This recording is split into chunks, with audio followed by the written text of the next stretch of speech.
Welcome to The Jewish Diasporist, a podcast explaining the political, social, and cultural implications of life in diaspora.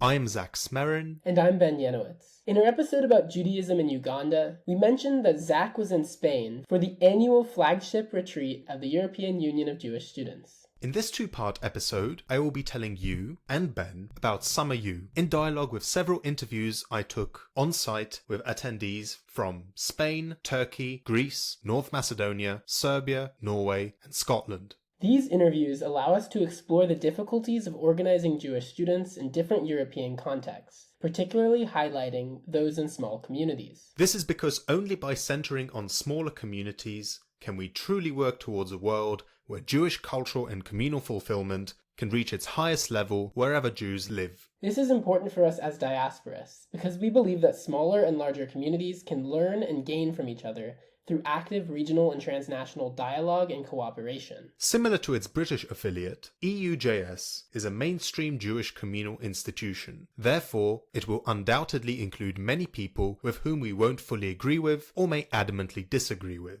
However, we believe that it is valuable to engage in the social opportunities that it offers, as well as its democratic processes, even if they have their flaws. They will be discussed in part 2, which will come out in a few days. We'd also like to thank Victor, one of our Greek interviewees, for allowing us to use some of his music for the intro of these episodes. We hope you enjoy.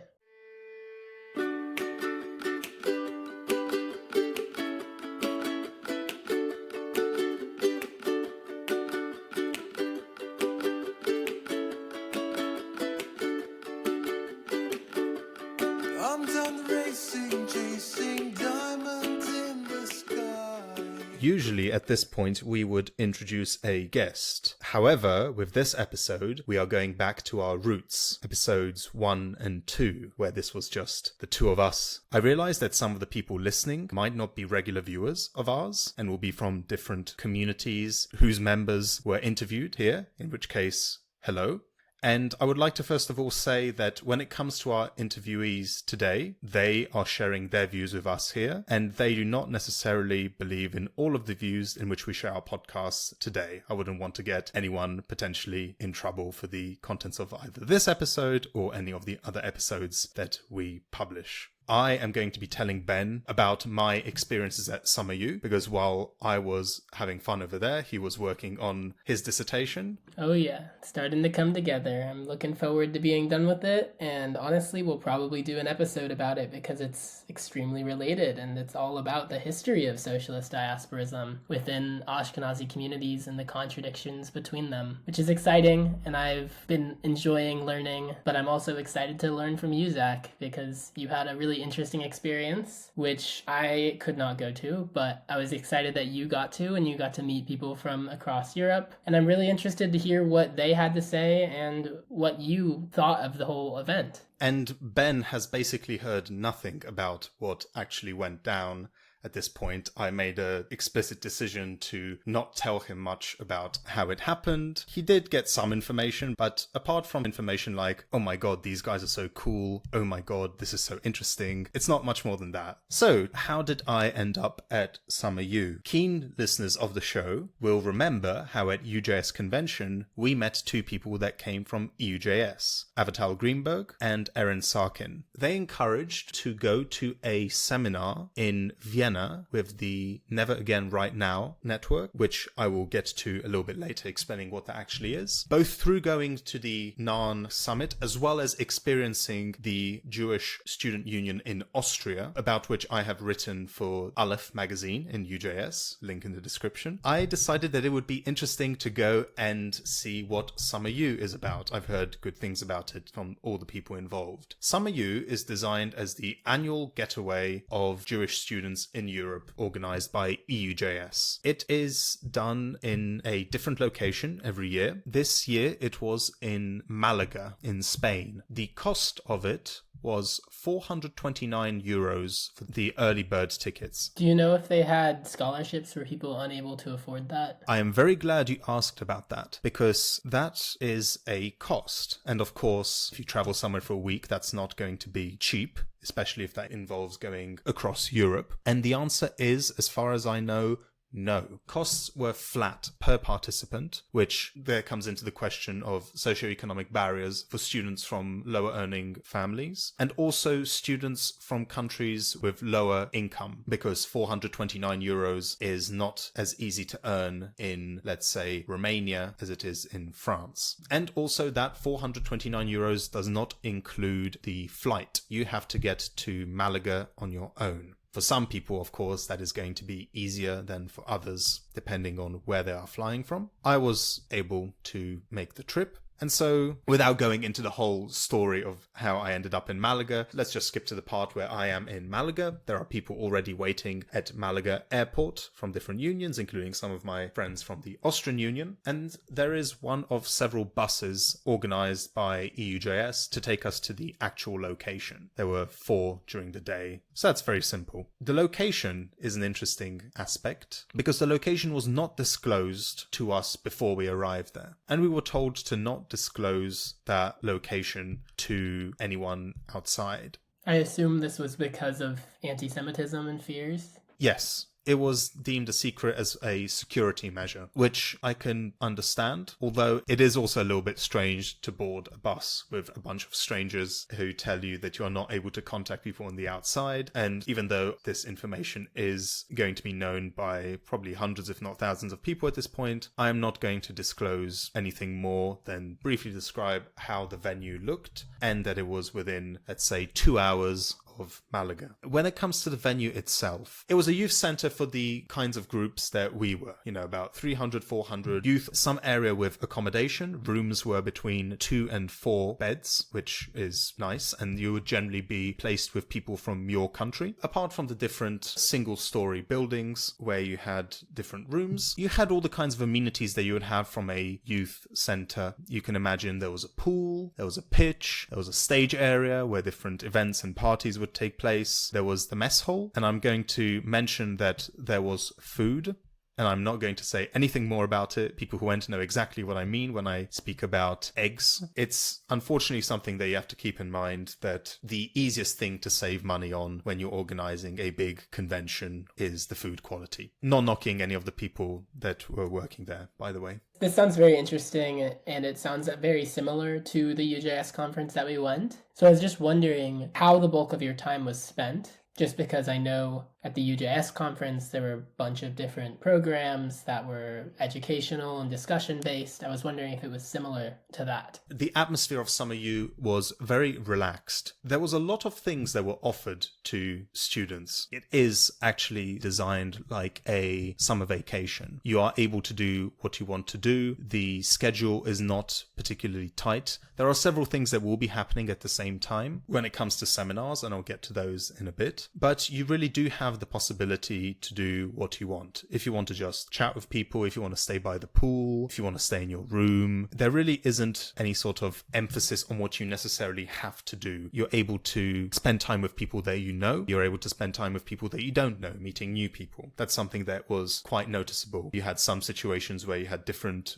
groups from different countries that would sometimes want to spend time with themselves, and that can, to some extent, create a certain amount of cliquiness, but it's also something that's difficult to avoid when you're talking about 300, 400 people. Some people will want to speak with people that they haven't seen in a long time in their own language, but generally everybody spoke English, although at different levels, as is to be expected. One thing that I also like to mention, unlike the UJS convention, which really did take place in the middle of nowhere, it was actually inside of a town. We had about 15 minutes if we wanted to go to shops. So it's not like we were trapped in there, and Wi-Fi worked generally. So you might wonder, how was this all organized? An event for so many people, this takes a lot of preparation. And it did. Of course, it was organized by the team of EUJS, and there were a few, shall we say, adults, so people that were not there as students or youth. But generally speaking, there wasn't any sort of parenting or babysitting. There was a whole organizing team that we got to see in light blue shirts, going around and helping in facilitating everything, whether it was from accompanying people from the airport or organizing organizing the different technical areas. They were really what allowed everything to take place. One of these organizers is someone who I met already in Austria, and I would like to introduce to you the first interview today, and that is with Lara. I am Lara Gutman. I'm 23 years old, born in Argentina, Buenos Aires, and moved to Barcelona, Spain when I was 2. Just currently majored in international relations at Barcelona with a minor in foreign policy in the Middle East and North Africa region. I have been involved in Jewish initiatives for 12 years. I would say that something that's relevant about me is that I've worked in the service industry for quite a while, which has definitely shaped my personality and how I just see community and human relations as a whole. And you are, of course, as well engaged with FEHE. Yeah. So FEHE is a relatively new union, if I'm not mistaken. So we were created around 3 years ago, let's say. We officially signed FEHE as a legal entity around 2020, beginning of 2021. That was a difficult time to organize things with the pandemic, wasn't it? Yeah, it was.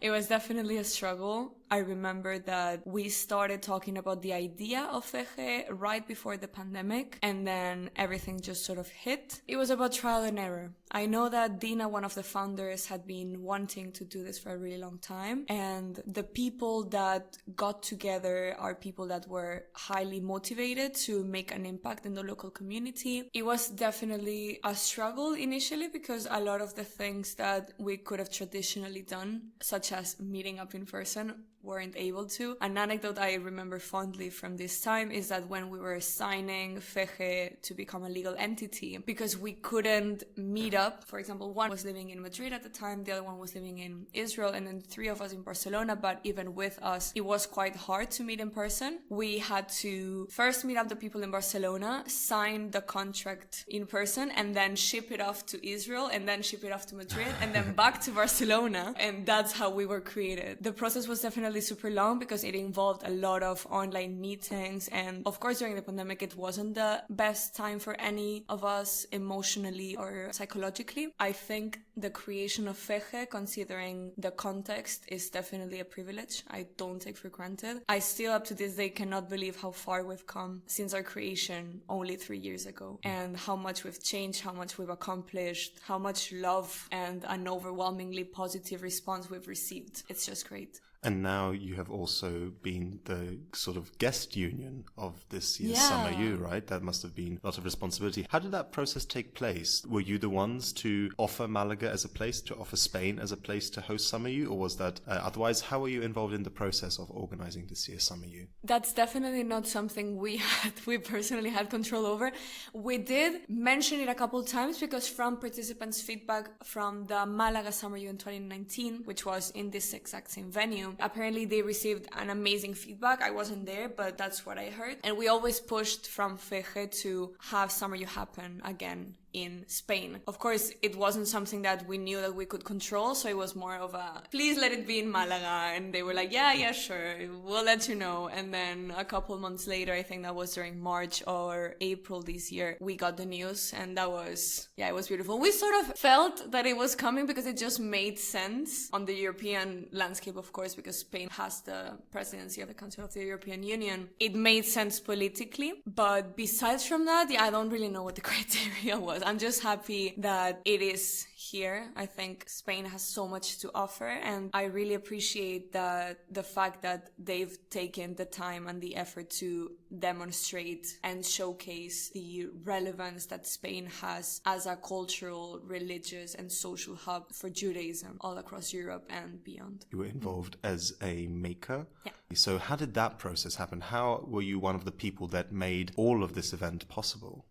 I've been wanting to be a maker since the second I knew about EUJS and what SummerU was. I've been a madrija, so I've been involved in my youth movement actively in the leadership positions. And what youth movement was that? Initially it was Netzer, and then it would change to NOM because the community went through a process from reformist to Masorti. So I was a madrija. I also took leadership positions during my youth movement, meaning that I had been part of the organization and the planning of different machanot, different summer and winter camps for my youth movement. It's something that I really like. I love planning events in general. Back in 2019, when SummerU was done in Malaga, a couple of the other makers that are here right now, again as makers, told me, oh yeah, you two should definitely come. It seems like an amazing opportunity. You could be a maker, which basically means that you're in charge of organizing the event and shaping it as best as you can. But during that time, again, I was working as a waitress, like I've always done, so I couldn't. And then I wanted to apply for the following ones on 2021 and 2022, but I have always been someone that was sort of moving around the world with different jobs and in different areas, in different countries. So I wasn't able to dedicate my life fully to that. And this year, it sort of felt like everything came together. I got the opportunity, I applied, I went through the selection process, which consists of a couple questions and interview, and I got in. And the process has been actually really amazing. I got to work with, again, I love EUJS. I just love these spaces. I know that we create such amazing community and such amazing connections between different individuals that you wouldn't be able to meet if it weren't because we are all here under the same objective and the same values, or not even the same values, but just trying to figure it out together. It's been beautiful. I met with an amazing team. We work great together, I would say. Everything's very constructive and very positive and proactive. We just help each other out. You can sort of choose what you want to be involved in depending on your own personal interest, which I find that's amazing. So you're not really assigned to a specific role, but more of you have a certain set of strengths, then you can take advantage of them here and you can actually reinforce those strengths, which is something that I really appreciate for the organization to do. I'm really, really proud of our union. I know we have a lot of issues to overcome. We have a lot of struggles and a lot of battles to fight yet. But this week has demonstrated that there truly are people that are willing to help, that are willing to lend a hand, that are willing to create a community that's not for themselves to appreciate only, but more to share with everyone else and to create a collective environment by which everyone can enrich themselves and their identities. And really, there's nothing else that I want to do. I thought that was a really interesting interview. I hadn't heard it until we just listened to it. But I think it's so different from the kind of perspective I got from the EUJS. Maybe it's just when you're in an institution, there's an air of like timelessness where like, oh, we're here now, so it's kind of always been this way. But I think what Lara really brought forward is that there really is a lot of actual organizing that goes into creating this stuff. This isn't something that just exists out of nowhere. This is existing. Everything that does exist exists because people put the love and time and effort into actually making these spaces, which is so important because, like she was saying at the end, these are spaces that people can really grow and build community and develop their Jewish identities in. And these aren't things that people just are given. I think a lot of American Jews were privileged in the sense that we have strong communal organizations, but that's just not the case in most places. So I think it's really wonderful to hear Lara's passion for doing this sort of work. And also, it's interesting that you guys chose to do it in Spain and in Malaga, of all places, because there is such a long and rich Jewish history in Spain and Malaga in particular. I was wondering, did you guys talk about the significance of Spain and Malaga in Jewish history at all? Yes, it was something that did come across, that we are in Al-Andalus. On one day, there were 4 trips that were organized into different locations. One was to the city of Malaga itself, 2 were to other places which I can't remember at this point, and the one that I went on was to Granada. I love Granada. Granada is an amazing place. I had been there a few years ago. I actually went to Alhambra, which this time I largely skipped, and we were in the city of Granada, which is at the foot of the actual castle itself. And we had actually a Jewish tour guide who was able to explain us the Jewish significance and interesting areas in the city, which was something that was very much appreciated. And this is something that our next interviewee will be speaking about. Before I go to that, I want to say a little bit about how seminars were constructed. Like with EUJS convention, and pardon us for making the constant references to EUJS, this is because of our experiences. But when it comes to the way in which seminars functioned, there were several different speakers that were invited from organizations outside of EUJS. So, for example, you had the ADL to learn about extremist symbols, I believe. There was a Israeli human rights organization that I can't remember the name of. But there was also, for example, Zekolel, the diasporic learning group, which was interesting to speak over there as one of the few officially diasporist people there that identified as such. Did you guys approach any of the more let's say, heated discussions within Jewish politics and society? There were several discussions pertaining to Israel. There was one discussion actually about the IHRA definition, which was very interesting because EUJS officially supports the IHRA definition via motion and policy. And EUJS, when it comes to official indicators, is committed to combating anti-Zionism and to combating BDS. And in several countries in Europe, calling for BDS is actually against the law under certain circumstances. Was there any sort of more critical discussion of those policies? So that's the interesting thing. When it came to the IHRA discussion, there was actually very open in terms of not just displaying what the IHRA is about, but also talking about the Jerusalem Declaration as a model and not dismissing it in opposition right away, as well as the recent Nexus guidelines, I believe. But it was a room for open discussion. Not to be controversial, but was there anyone saying that maybe we should not be dealing with anti-Semitism through legislative definitions? And was there any discussion about the limitations of that sort of approach? There was discussions about the limitations of it, but I would not say that there was an active far left equivalent to a lot of the discussions as they are within England and the United States. It's quite interesting in the continental European context that a lot of the discussions that take place within EUJS are considered further to the left than, for example, France or Germany. But within these organizations like EUJS, you have a lot more people that are explicitly left-wing and identifying as such, and also very strongly coming out against the far right in a way that is not as common within mainstream communal institutions in Britain, at least from my experience, as the primary threat. So it's quite idiosyncratic in that way, or at least there's certain contradictions there that are not resolved, to use some very uncharacteristic jargon for me. It sounds similar to just the general center-left atmosphere of Jewish communities that I've been in the US, where we are clearly against fascism. That's not something that anyone's really debating. It's more of just the bigger questions when it comes to how we secure Jewish safety at home and across the diaspora that becomes more contentious. I will come further to the discussions on policy and decision-making within EUJS further down the line. For now, I would just like to say that apart from these organizations that came to speak, I'm not sure exactly how the processes went, there were also several makers, organisers, who themselves prepared different kinds of events and discussions. These ranged very much. So, for example, one maker from Poland, and there were several of us from Poland, organized a judo session. There was one already mentioned before about the IHRA. And these sessions would take place at the same time around the venue. Although there would be fewer than 8 at a single time, there would be around 2, 3, 4. One thing that I like to do actually is to go in between the different sessions, because some of them were hosted outside. Some were hosted in closed rooms, and so that's a little bit more awkward when you have to enter a room and exit. But if it's just different groups of people around the place, that's something that you can really just go around and see what's happening at certain times. And one of those sessions that really I remembered very fondly was the Ladino singing session, which was organized by Eyal, one of the makers from Turkey, who I managed to get afterwards to sit down and talk to me for a bit. I'm Eyal. I was born and raised in Turkey, in Izmir. I also lived in Istanbul for 5 years during my high school years. For the last 4 years, I've been living in the Netherlands for my university degree. Last year, I graduated from psychology, and currently I'm studying a research master on clinical psychology. And what was that experience like growing up in Turkey? It was complex, I'd say. Growing up in Turkey, it was wonderful. You know, the weather is great, the food is great. I mean, I grew up by the sea. People are very warm, very kind, very hospitable. Do you feel that there is a difference between the communities in Izmir and in Istanbul? There definitely is a difference between the communities of Izmir and Istanbul, simply because Jewish life is not very active in Izmir. We have very few people. When I was growing up, we had about 1,000, maybe 1,100 people. Now it's down to 900 to 800 people.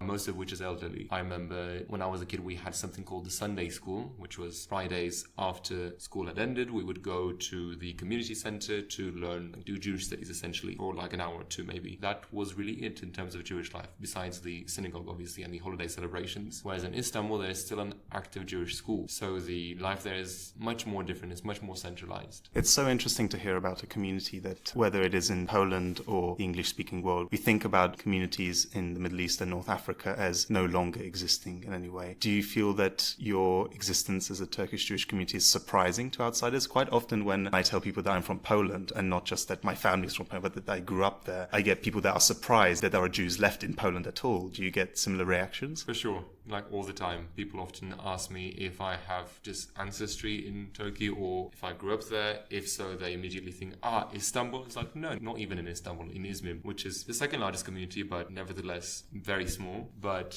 yeah, I feel like especially with Turkey, there's a lot of surprise because it is a Middle Eastern country, but it kind of defies the general narrative of the Middle East during the 20th century, meaning that after 48, the Jews living in Arab lands and also later in Iran, they were expelled or they had to leave, and you see this mass immigration from these countries either back to Israel or elsewhere. We did not really have that in Turkey, even though the community numbers diminished significantly from around 150,000 Jews living in Turkey about 100 years ago to about 15,000 today. We had our own hardships, but there was never a forced expulsion from Turkey. But when also in Israel and also in America, when people think about the MENA Jews, they think, okay, that chapter ended. Now the only Middle Eastern country that has Jews in it and active Jewish life is Israel. I think this is why people are very surprised. How do you view the future of the Jewish community in Turkey? Are you personally thinking yourself of returning to the country?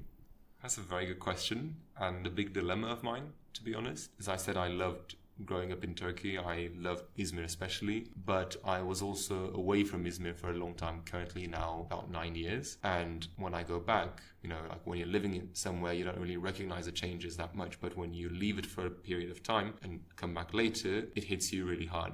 And I can see that both the community and also the Izmir city at large is not the city that I grew up in anymore. And as for Istanbul, I never really enjoyed my time in Istanbul because of personal reasons. So it is a big question for me. Do I go back? If I go back, I do not want to go back to Istanbul. I would want to go back to Izmir. But now I'm questioning whether there will be a Jewish life in Izmir in 20 years. This kind of centralization of Jewish life around only the bigger cities and moving away from smaller communities. We can see a similar pattern in Poland when it comes to the communities existing in Krakow and in Warsaw and not so much anywhere else. And the question of whether that can be either reversed or stopped and to be able to nurture life in smaller cities as well. You have not just come to SummerU as just a visitor. You are a maker. You're involved in the organizing process. How did that come up for you? Have you been to SummerU before? I've never been to SummerU. In fact, I've never even heard about neither SummerU nor EUJS until last April, I believe. As I mentioned, I'm currently living in the Netherlands. For the past few years, I've been somewhat active in the Jewish community in the Netherlands, specifically in Leiden and The Hague. I met a friend who happened to had started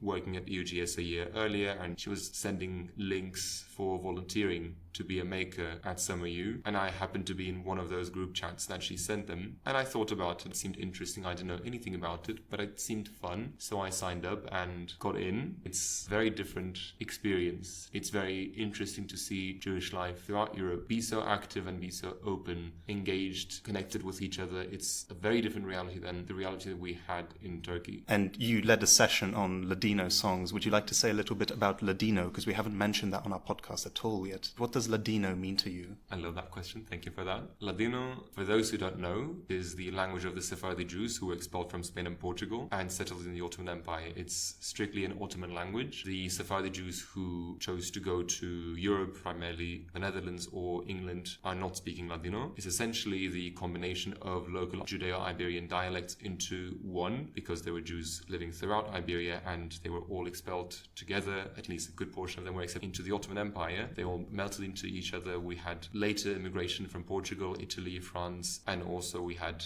existing Jewish communities that spoke different languages. We had great influence of Arabic while Jews were still living in Spain before the Reconquista, so the Judeo-Iberian languages that were spoken already had an influence of Arabic, to my knowledge at least, and also, of course, they had influence of Hebrew and Aramaic. And once the Jews arrived in the Ottoman Empire and these dialects sort of melted into one another, through time they also started interacting with other local people like the Turkish people, the Greek people, different peoples living in the Balkans, the Arabs living on the eastern side of the Mediterranean, Kurds, the Armenians, and so on. And through these interactions, we gained a very, very rich vocabulary. Essentially, it's like medieval Spanish Spanish, different pronunciation with a very Middle Eastern twist. And you led a session on it. I unfortunately only caught the very end of that, for which I feel very bad.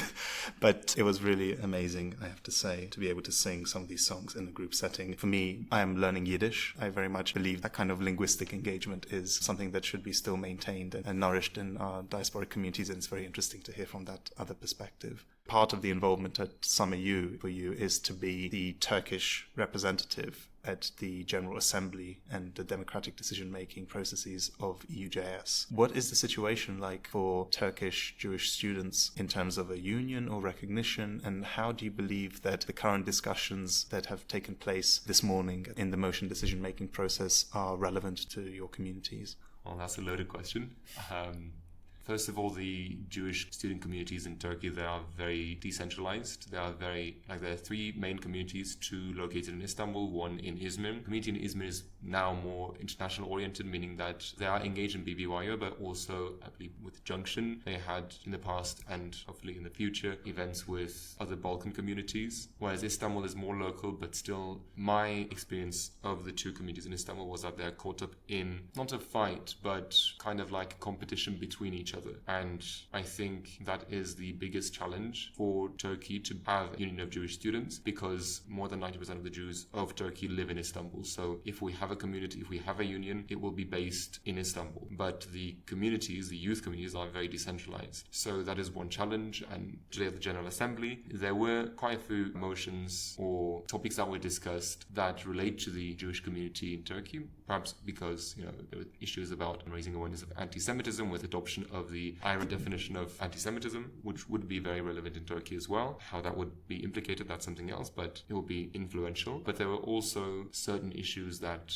regarded Turkey less, I would say. For instance, there was a motion or repassing of a motion about the unions within EUJS representing common European values, which obviously leaves Turkey out because Turkey is a Middle Eastern country, not a European country. There were points where Turkey seemed to an extent irrelevant. There were points where Turkey was also concerned, and there were points where Turkey stands on thin ice, I would say, especially topics surrounding Israel and Zionism, considering the political climate in Turkey. But nevertheless, I'm hopeful. I really hope, and I really am motivated to do what it takes and get something started at least, and we'll see.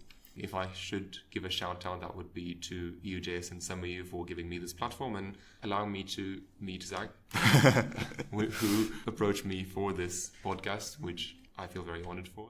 That's really interesting. Yeah, I'm really intrigued by the fact that you were able to bring up the question of Ladino, because that's not something people talk about. I remember when there's like the one song, Ocho Candelicas, that they'll sing in Ladino, and then they just basically say it's Spanish and don't really emphasize that, no, this is a language that emerged through the wave of Sephardi diaspora after the Spanish Inquisition and Ottoman Empire. Honestly, I didn't realize Ladino emerged in the Ottoman Empire. And it really raises a lot of questions about how you can organize in a place like that, where you have a central city where most Jews live, and then you have smaller outlying communities, and how can those communities maintain their own autonomy and also be part of a broader communal structure? I think that's a really big question that is not easy to answer at all. Because you have different motivations within the community. It can be within the interests of the capital city community to bring in as many people and thus undermine, in a way, the smaller communities. That can be rationalized by pooling of resources or having more people together closer, but it's tricky. I think there's also something to be said about the kind of way that plays out at like a more zoomed out scale, where you do have most, 70% of the Jewish diaspora, if we don't include Israel Palestine as part of it, are in the US. And it's like, how can we organize internationally without subsuming everything into a US centered worldview? And I think that's kind of a microcosm of that dynamic. It's not something that is just easy to do. I also think it's really interesting. From what I picked up, there's no Turkish student union. He was just kind of there on his own. The Turkish Jewish student delegation was able to petition EUJS despite not having a union just yet. They were able to present a united delegation, and they received votes and were able to be represented at the conference. Something which is very good to see, and hopefully that will continue further on down the line. I also think it's interesting how he got involved while in the Netherlands, because I think it adds another layer to when we talk about diasporism. You can can be from the Jewish diaspora while he's also essentially from a Turkish diaspora. And I think the question you asked him about, do you want to go back to Turkey? And the question of like, yes, but also no, and it's kind of complicated. I think that's something that is super important as diasporists to think about, because there's more than one layer of diaspora often within Jewish stories. And I think there's something that's very interesting to be said about how we actually engage with the various different places that we might consider our homelands. And this is something that I think has a lot of different layers, and for every single individual with their own family histories is going to have a different sort of relationship and a different answer. So I think it's really exciting that you were able to talk to him, because he seems like a very knowledgeable person that is involved in some important organizing. I mean, I can certainly resonate with that as well myself. For me, it was in that way in which I was able to really connect to a Jewish community by coming to Britain, to being for the first time around a group of peers of my age, community, people that grew up Jewish, and the question of do you stay or do you go back? Where's home? This is very difficult. Aside from such lovely events as singing Ladino, some events were specifically designed to help smaller unions advertise themselves, called union hours, and there were all sorts of different unions that used this opportunity to advertise. One of them was the Greek union, represented by Eliezer Solomon and Victor. And I would just like to say, before I show you the interview, that these were some of the nicest people that I have ever met, and this is something that was a common topic at SummerU. So I'm very happy that I was able to speak with them. This is the only interview that we have today that has two people. My name is Eliezer Solomon Kampelis. I am from Larissa, which is a small city in Greece. I'm studying electrical and computer engineer. I am the president of Jewish Youth of Greece. And hi everyone, my name is Victor Moisis. I am soon to be 26. I am from Thessaloniki, but for the past year or so I have been living in Larissa, 2 minutes from where Solomon lives. I serve as the Jewish educator of the Jewish community of Larissa. Would you like to tell us a little bit about the Jewish community in Greece? Nowadays, approximately 5,000 Jews live in Greece in 9 Jewish communities: Athens, Thessaloniki, and Larissa, and also smallest communities such as Ioannina, Volos, Trikala, Chalkis, Corfu, and Rhodes. The Jews of Greece are for the most part Sephardic. The vast majority of them arrived because of the expulsion of the Sephardic Jews in 1492 from the Iberian Peninsula. There is a small majority which are Romaniot. The Romanios are those that pre-existed the arrival of the Sephardics. They have a very unique culture, and they speak Yavanik, Judo-Greek. They have their own set of traditions, their own style of synagogues, and their own unique food. And culture is all about food, isn't it? Absolutely. Both of you are at SummerU. How have you been finding it so far, and how is it relevant to the kind of community building that you are organizing? We are here because we want to meet new people, to learn from other communities, from other unions, to bring also our tradition, to know that there are Jews in Greece, and it's important for us to be here, and it's really enjoyable. We've actually been finding it quite lovely. It's very inspiring to see that there are so many very active and very dedicated Jewish activists all around Europe that care so deeply for their Jewish communities. We find it very interesting, very inspiring. Part of the reason why we came here is because we want to connect with them, to connect our people with their people, and to do interesting activities. Also because, as Eliezer Solomon said, our communities have a rich background, rich tradition. We have some wonderful people, but especially since COVID, we haven't been done any favors, and we're really trying to build this back together again. I believe that we can benefit from interaction with European Jewry, as well as European Jewry can benefit from the interaction with us.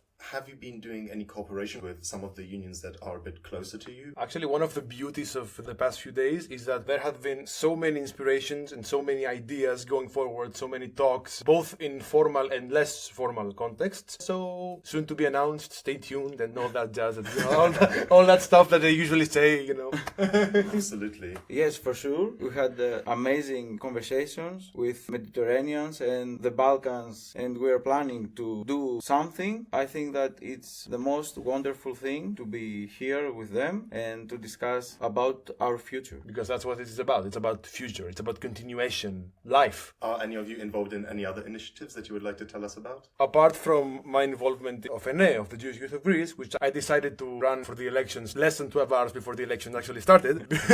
Aside from that, as I told you, I am a Jewish educator in Larissa. I'm trying to keep together the very powerful bonds that characterize this community, that have always characterized characterized this community. As I said, I'm trying to connect and unite the people under this common thing that we are. I try to bring music into this as well because I'm also a musician. I believe that language, food, and music are very powerful vehicles of culture. I'm really trying to work with these tools to really have as much of an impact as possible.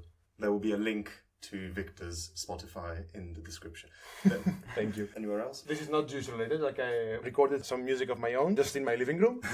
It's available on Spotify, YouTube, Deezer, Tidal, and Bandcamp. I'm involved in other projects, such as the founding project that we run to my community in Larissa. We have a synagogue and we try to renovate it. For that reason, we made a fundraising campaign and also a video for that. It's really important for such a small community to have their own synagogue and to bring back the light of our Jewish life. Amazing. Thank you very much. Thank you. And I would just like to point out how significant the work of this podcast is. And we really believe that it will eventually be heard by many more people. And for this project, we have as much of a significant impact as possible. Thank you very much.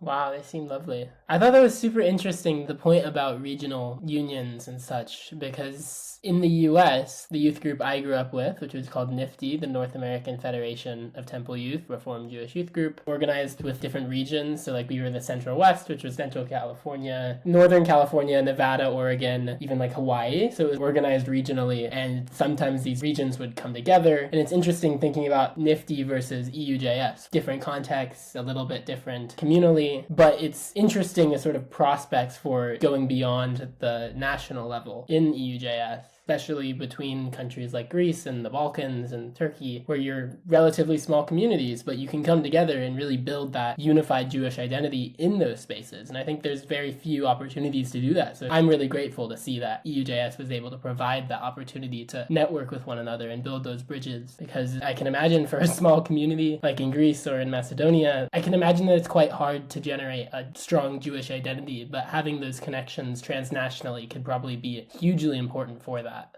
And that kind of connection is not just something that is a difficulty that is encountered between smaller communities, because the two largest communities in Europe are in England and France. Yes, they are separated by a channel, but at the student level, certainly, much more could be done than is currently done to connect these two different communities. Some things can be done online. You could use the fact that there are a lot of French Jewish students in Britain and there are British Jewish students in France, but this is something that's not really done nearly as much as it could be. It also brings to the point of what he said about language, food, and music, because when we think about culture, there's many different types of culture, and language is one of them. And it's not so much that we have our own Jewish languages in the diaspora anymore. Most of us don't speak Yiddish, most of us don't speak Ladino. Some do, and it can be really meaningful to connect with that language history and that language culture, but for the most part, we are speaking English, or we're speaking French, or we're speaking the languages that we're raised with in the communities we're from. So I do think it's interesting to think about the language barrier that can often make it difficult to organize transnationally, and think about how we can try to overcome it. And of course, food and music, I think, do play a role in that. I also thought it was interesting that he brings up the COVID difficulty because Lara made the point about how during COVID they actively started organizing. And for the most part, existing unions have had a really hard time with COVID. They've actually really had to reduce what they're doing. It's really thrown a wrench in a lot of their plans. It's not defunct, but NIFTY has extremely downsized since COVID because they weren't able to do in-person events. That breaks up the continuity, that makes it so vibrant, so the community becomes smaller, and now they're trying to rebuild. That's a really difficult thing to do. So I do think it's really interesting to think about and see the different responses to the way that people are organizing and trying to rebuild or build for the first time in the midst of COVID. I think it actually perhaps represents a really big mark of change that we're going through in the aftermath of COVID, which is this sort of reckoning of having to rebuild from the things that have been damaged, but also think about the fact that there are new opportunities for the types of communities we want to build. And we have to do that. We have to take action if we want to make these things last. Since you mentioned food, I would add another form of culture that could certainly be used more is sport. Sports are able to break the national barrier. And when it comes to these communities, everybody at SummerU spoke English, though of course speaking English to different degrees, and it was easier for some than for others. So there should be also possibilities to organize these sorts of events within all the different communal languages as part of a diversity of Jewish expression, although sometimes that will depend. Some of these smaller communities have a lot of people that are there as students or expats, so they won't necessarily speak the regional language. So I remember, for example, the Portuguese Union. Most of the Jewish students and youth in Portugal do not speak Portuguese, so most of their events happen in English. We'll leave our two favorite Greeks for now and head a little bit north to visit a community that was one of the smaller communities at SummerU. Let's speak for a bit about North Macedonia. Rebeka was the representative president of the Macedonian Union, and she was invited along with a few other presidents of different countries to a panel organized by, and it is brothers at this stage, our brothers in arms against background noise, Mate and Ilan from the Lowdown podcast, which is the podcast of the European Union of Jewish Students. They have been going on for a few months as well. This panel that they hosted was a form of doing the podcast live. However, it seems as of the 12th of September, we are going to beat them in terms of publishing. We know that editing takes a lot of work, and we respect that. That podcast should be coming out soon, and apart from the presidents of France and Italy, whose voices are heard there, there is also the voice of the Jewish Union of Denmark, and we would highly recommend anyone who would like to learn more about the Danish community, which is also quite small, to listen to that in particular when it comes out, as well as to the voice of Rebeka, who speaks about the Macedonian community and has been asked a lot of questions. I caught up with Rebeka right after that episode was recorded and asked her some questions about what she said there to follow up on. You were just on the Presidents Unite panel a moment ago. How do you feel after it? I felt very proud to be able to have this opportunity to share my story, my union's story, the story of our community that is not very well known. I wanted to ask a little bit about Presidents Unite as a group. It's supposed to be, in my understanding, a regular meeting space for presidents of the various unions organized by EUJS that is able to collaborate throughout the year and not just in-person meetings. What is it like to participate in those meetings, especially as someone from the Macedonian Union? Are the questions that are usually raised there relevant to you? Are you able to make your points come across when relevant? So since being elected as the president of the Macedonian Jewish Union, I've had the opportunity to go to only one Presidents Unite, which was the one in Tel Aviv on the AJC Global Forum.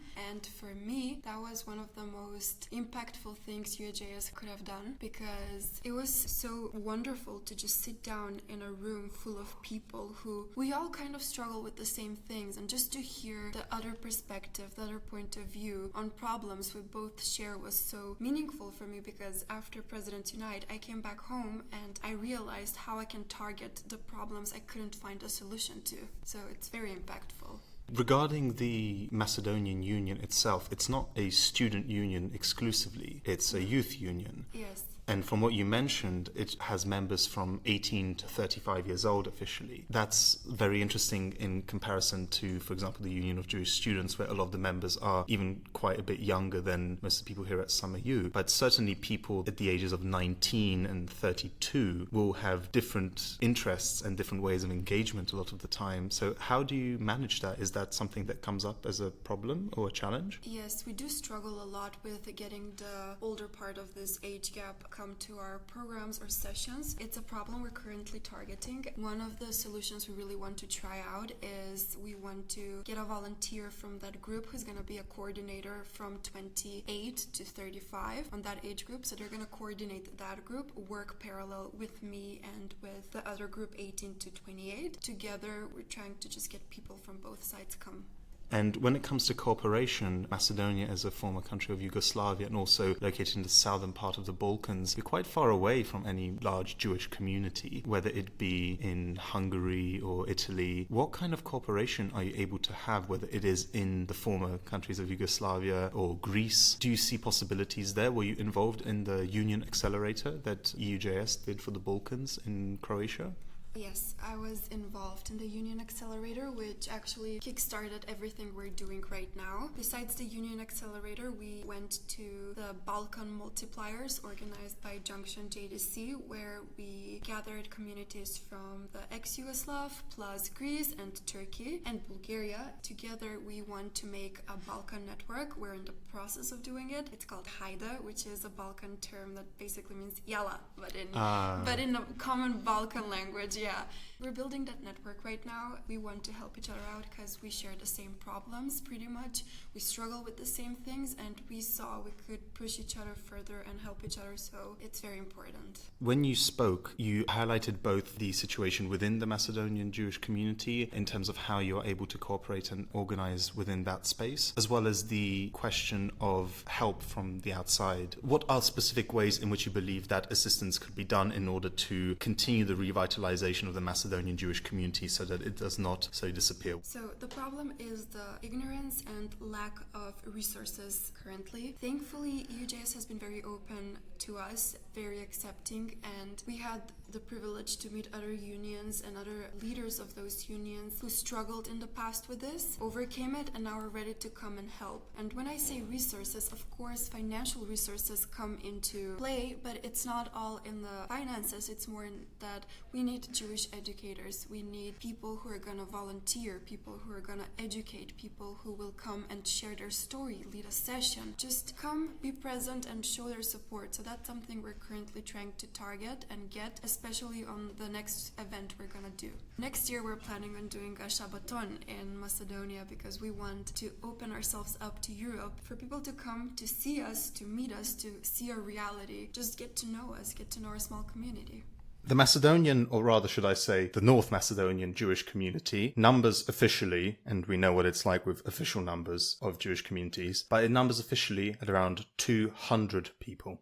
For our American viewers, that is equivalent to the Jewish community of South Dakota, which tells you a little bit about the resources which are on site in such a place. And that really makes you think about, even for me, we say in Poland that the community is very small. And of course, it's perfectly reasonable to say that it's very small, but it's not that small. And we are able to very much support certain activities on our own. Of course, there's a lot of financial assistance that comes from the United States. But we are talking here about a community that numbers already around 15,000 people. So it's particularly important, I think, for us to recognize the difficulties that come in organizing in such a manner, and also recognize that when you are in a communal place like that, even in communities that are a bit larger, you really do have to consider every opportunity that you have well, because the fact that you're even on the radar, that you are invited to certain places, that you're able to raise your voice, is a big factor in that way. And I would just caution listeners who might be a bit skeptical or feel a bit of discomfort about, for example, taking money from the Lara Foundation and the World Jewish Congress, or about events which are only able to connect people when they are in Tel Aviv or Jerusalem, because this is the kind of environment that we have to work in a lot of these communities.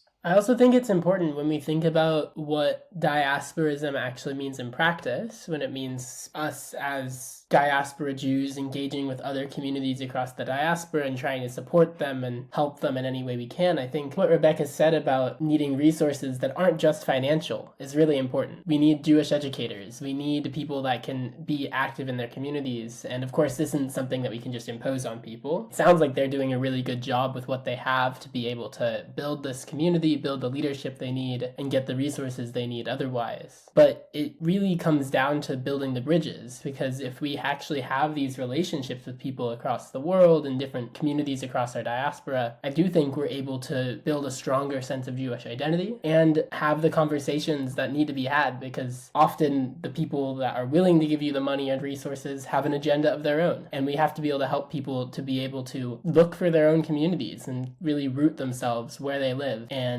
as Jews, of course, and really be able to figure out what it means to be a Jew in Greece or in Macedonia or in Turkey to people at an individual level, because Jewish identity is extremely personal and communal. It's not something that is just a national identity. It's also something that we should be consistent about, right? It's very easy to say that we have a community here. We have communities locally that we can engage with if we live in Paris or London or New York. And there are a lot of opportunities that already exist, and we don't need to think about setting up anything from scratch. But the real test, I think, comes when you have communities numbering in the triple digits, and you have to really work in every way. And it is really a struggle because you don't know if you're not going to do something, then will it be done? And if we are to be, for a principled diasporist framework, we'll say that even these very small communities, relatively speaking, should be ones that are given the most kind of assistance. And it's not just a question of numbers, it's also resources, the attitude of the government, the location. Something that we haven't mentioned yet when it comes to possibilities of these communities to integrate is how easy it is to travel between these different countries, right? This is just one of the many ways in which questions around building Jewish communities in diaspora touches upon general socio-economic problems that touch all of us. Access to good infrastructure, to resources, to forms of cultural expression, lack of opposition at least from the government, possibility of disposable income and free time to be able to come to SummerU. This isn't something that is easily available to people in many, many countries. And so in this way you can see very much how specific actions within a Jewish communal setting can also become intertwined with general societal demands for change. Also, I think speaks to the importance of genuine community organizing, because if you have a community of 300 people, you really need to be able to actually bring people in and help people feel like they're included within this Jewish community. Because with a community that small, it is a community. You have the chance to potentially know 80, 90, 100% of the Jews in the country. So I do think it's very interesting to think about what can be done at a really local level and how impactful that is on the broader community in any one place. We are going to be moving further north. Serbia. Hi, my name is Noah. I'm a representative of the Serbian Union of Jewish Youth, now trying to be reestablished as an actual union. This year, that is actually our main goal. It's one of the reasons why we're in such a big number at SummerU. The way we're planning on doing this is actually through a project that I'm doing with the Lara Fellowship this year, which is trying to establish that a smaller union has the same amount of power as big unions and should be recognized equally, especially as someone from the former Yugoslavian region. It's very hard to get a certain amount of people as members and to get them interested in, so that is actually our aim for this year. How did you become involved with the Lauda Fellowship? What was involved with the whole process? I found out about the fellowship through a family friend because he works very closely with the WJC. It just felt like the next natural step because I've always wanted to have this period of time where you could still be involved in Jewish activities after high school and before you reach the age of 40 when they actually recognize you again as a member.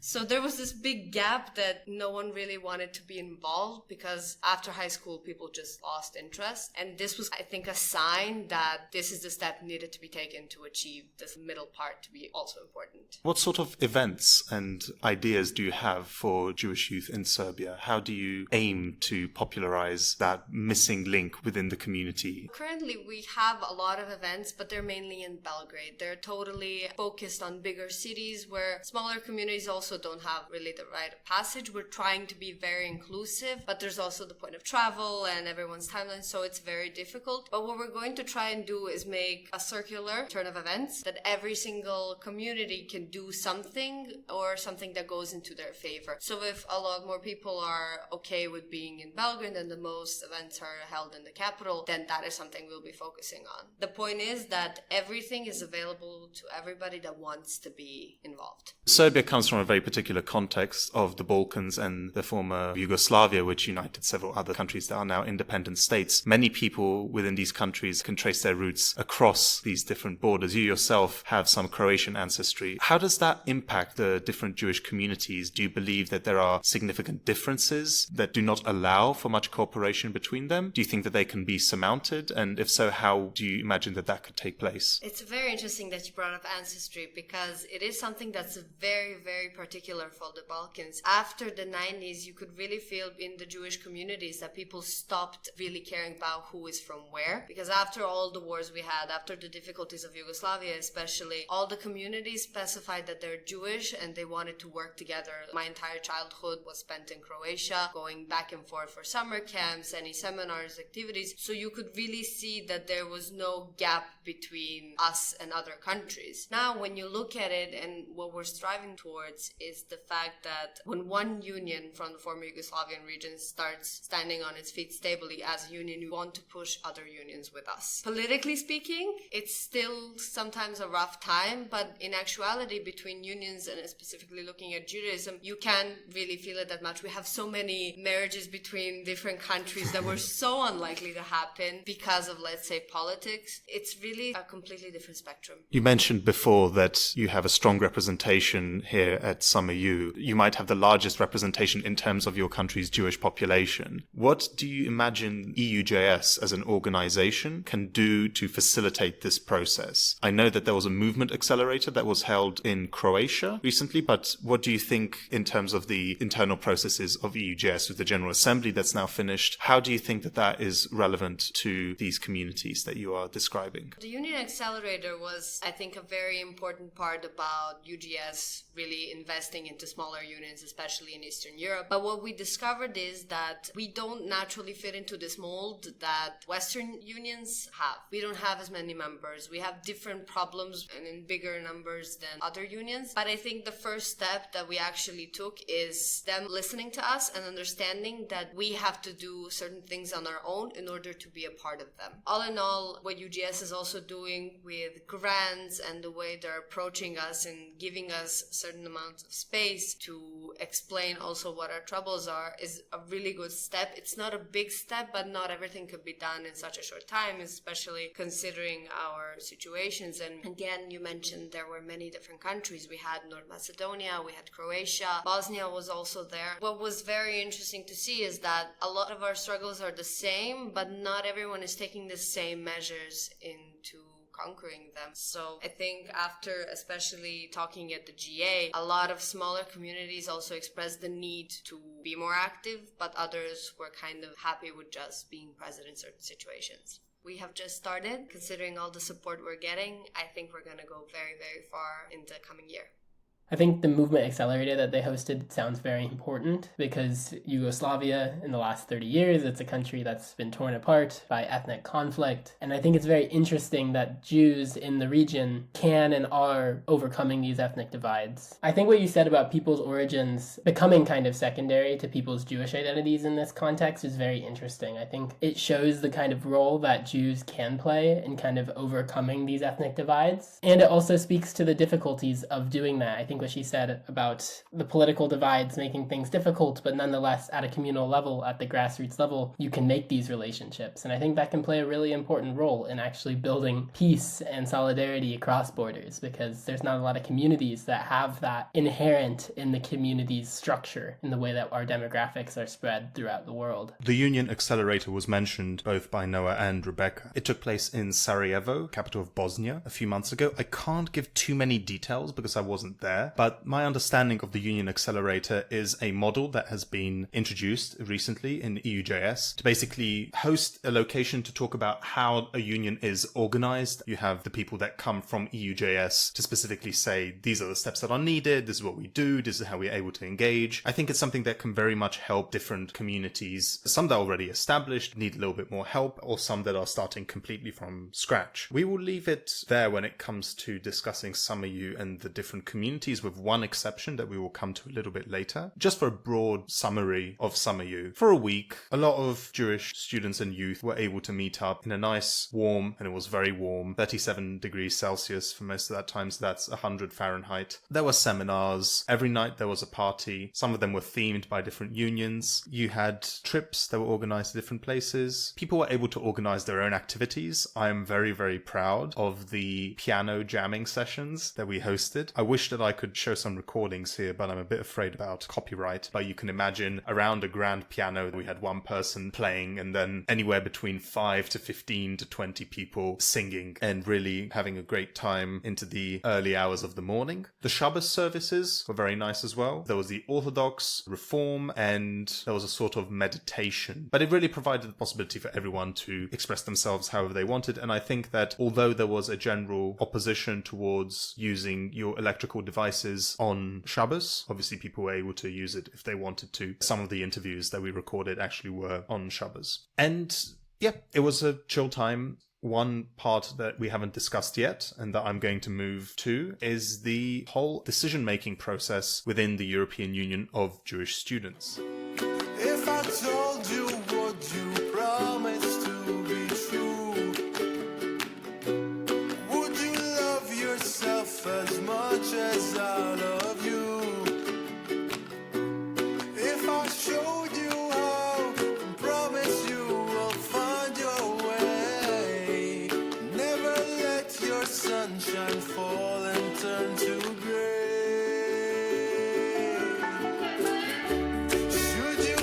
Yourself with clouds within your mind, don't forget it's always dark before the light. And if you feel you're aching, this is a place to be. The sun shines always brighter when you don't have to flee. If I told you what you promised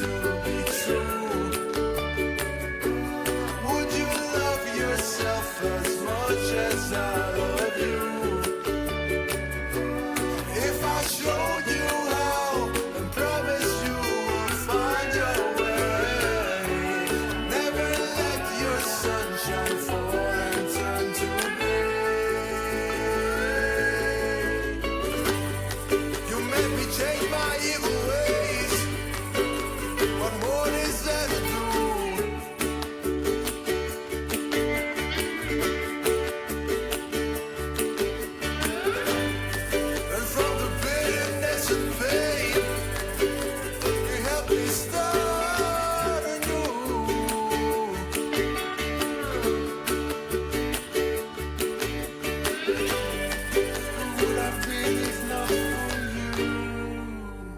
That's true.